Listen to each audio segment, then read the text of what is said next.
नमस्कार। आज हम बात करने वाले हैं भारत के उन जबरदस्त कीर्तिमानों की जो पिछले कुछ समय में बने हैं। मतलब एक ऐसी यात्रा पर चलेंगे जहां हम देखेंगे भारत की प्रगति, उसकी शक्ति और उसकी संस्कृति के नए रंग। तो चलिए शुरू करते हैं। तो सवाल यही उठता है ना, कि आखिर 2025 में भारत कौन-कौन सी नई ऊंचाइयों को छू रहा है। देखिए, बात सिर्फ एक दो चीजों की नहीं है। हम सामाजिक सुधारों से लेकर टेक्नोलॉजी में हो रही क्रांति तक हर उस पहलू पर नजर डालेंगे जो मिलकर देश की एक नई कहानी लिख रहे हैं। अच्छा, तो आज की हमारी ये पूरी पड़ताल, ये पूरी कहानी 4 हिस्सों में बटी है। सबसे पहले हम देखेंगे भारत की कुछ नई कमाल की पहलों को, फिर आगे बढ़ेंगे पर्यावरण और इंफ्रास्ट्रक्चर की तरफ। उसके बाद बात होगी कुछ बड़े सैन्य अभ्यासों की, और आखिर में हम भारत की शानदार सांस्कृतिक विरासत में डुबकी लगाएंगे। तो चलिए बिना देर किए शुरू करते हैं हमारे पहले हिस्से से, भारत की नई पहलें।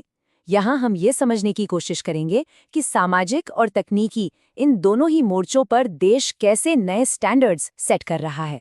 और एक मजेदार बात यह है कि ये सारी जानकारी जो हम देख रहे हैं, ये सीधे इन हाथ से लिखे हुए स्टडी नोट से ली गई है। मतलब बिल्कुल जमीनी और प्रामाणिक जानकारी है ये। अब जरा इन दो बड़ी उपलब्धियों को देखिए। ये दिखाती हैं कि बदलाव हर लेवल पर हो रहा है। एक तरफ तो है छत्तीसगढ़ का बालोद जिला, जो देश का पहला बाल विवाह मुक्त जिला बना है। सोचिए कितनी बड़ी सामाजिक जीत है ये। और वहीं दूसरी तरफ केरला ने देश का पहला पूरी तरह से डिजिटल साक्षर राज्य बनकर एक नया कीर्तिमान बना दिया है। तो एक तरफ एक सामाजिक बुराई का अंत है और दूसरी तरफ एक नए तकनीकी भविष्य की शुरुआत। ये वाकई एक बहुत ही जरूरी और प्रगतिशील कदम है। कर्नाटक देश का पहला ऐसा राज्य बन गया है जिसने सरकारी और प्राइवेट दोनों सेक्टर्स में मेंस्ट्रुअल लीव यानी मासिक धर्म अवकाश की शुरुआत की है। ये सिर्फ एक छुट्टी नहीं है, ये महिला स्वास्थ्य को प्राथमिकता देने और काम की जगहों को ज्यादा समावेशी, ज्यादा समझदार बनाने की दिशा में एक बहुत बड़ा कदम है। एक मिसाल है बाकी सबके लिए। और अब ये 3 कदम देखिए, ये बताते हैं कि कैसे भारत हेल्थ और टेक्नोलॉजी को मिलाकर भविष्य की तस्वीर बना रहा है। पहला, महाराष्ट्र में AI पावर्ड आंगनबाड़ी, बच्चों के पोषण और पढ़ाई के लिए।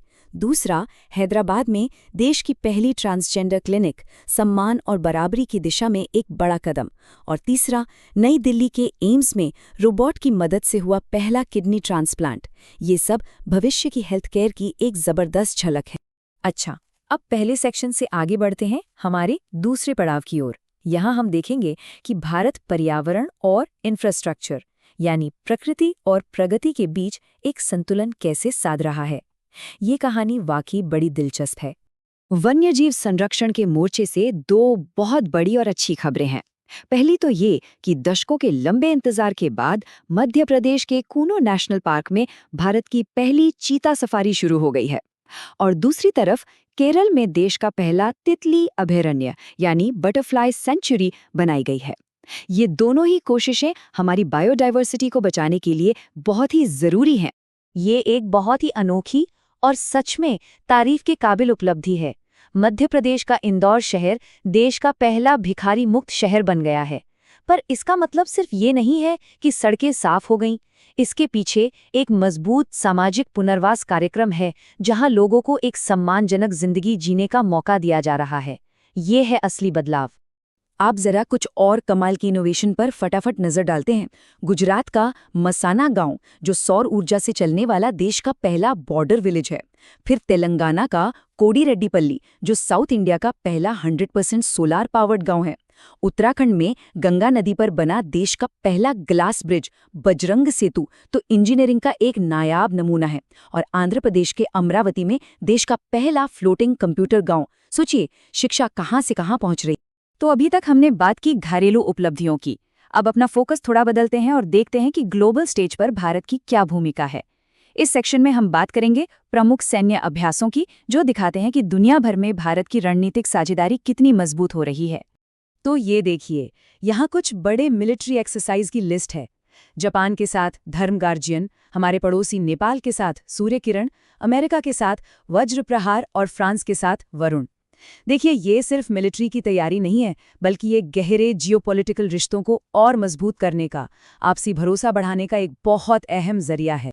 और ये लिस्ट यहीं खत्म नहीं होती। ये भारत के बढ़ते कूटनीतिक दायरे को दिखाती है। एक तरफ मालाबार अभ्यास है जिसमें क्वाड देश हैं, अमेरिका, जापान, ऑस्ट्रेलिया। दूसरी तरफ रूस के साथ हमारा पारंपरिक इंद्र अभ्यास है। फिर बांग्लादेश के साथ बोंगो सागर।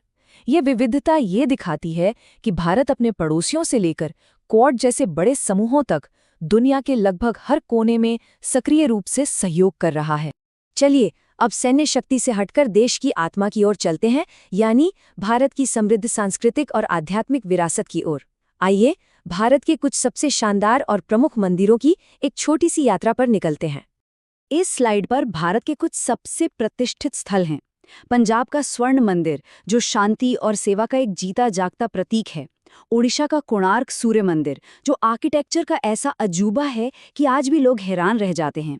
और तमिलनाडु का विशाल बृहदेश्वर मंदिर। ये सिर्फ पूजा की जगह नहीं है, ये इतिहास, कला और विज्ञान के वो बेजोड़ नमूने हैं जो हमें आज भी अचंभे में डाल देते हैं। और यहाँ कुछ और अद्भुत मंदिर हैं, और इनके नाम तो और भी दिलचस्प हैं, जैसे मध्य प्रदेश का सास बहू मंदिर या फिर छत्तीसगढ़ का मामा भांजा मंदिर। सोचिए, ये अनोखे नाम हमारी लोक कथाओं और हमारी विविधता की कहानी कहते हैं। गुजरात के सोमनाथ मंदिर के गौरवशाली इतिहास से लेकर जम्मू कश्मीर की अमरनाथ गुफा की कठिन और पवित्र यात्रा तक, ये पूरी लिस्ट भारत की विशाल आध्यात्मिक विरासत का एक छोटा सा सबूत है। तो आज की इस पूरी यात्रा का सार क्या है? हमने भारत की सामाजिक और तकनीकी छलांग देखी, पर्यावरण को बचाने के लिए हो रहे नए नए इनोवेशंस देखे, ग्लोबल मंच पर भारत की बढ़ती रणनीतिक साझेदारी को समझा और देश की उस सांस्कृतिक विरासत को महसूस किया जो कभी मिट नहीं सकती। ये सब मिलकर एक ऐसे राष्ट्र की तस्वीर बनाते हैं जो कई मोर्चों पर एक साथ पूरे आत्मविश्वास के साथ आगे बढ़ रहा है। और आखिर में एक सवाल सबके लिए, इन सभी शानदार उपलब्धियों को देखने के बाद कौन सी एक ऐसी उपलब्धि लगती है जो आने वाले समय में भारत के भविष्य को सबसे ज्यादा प्रभावित करेगी या उसे एक बिल्कुल नई दिशा देगी? इस पर सोचना तो बनता है।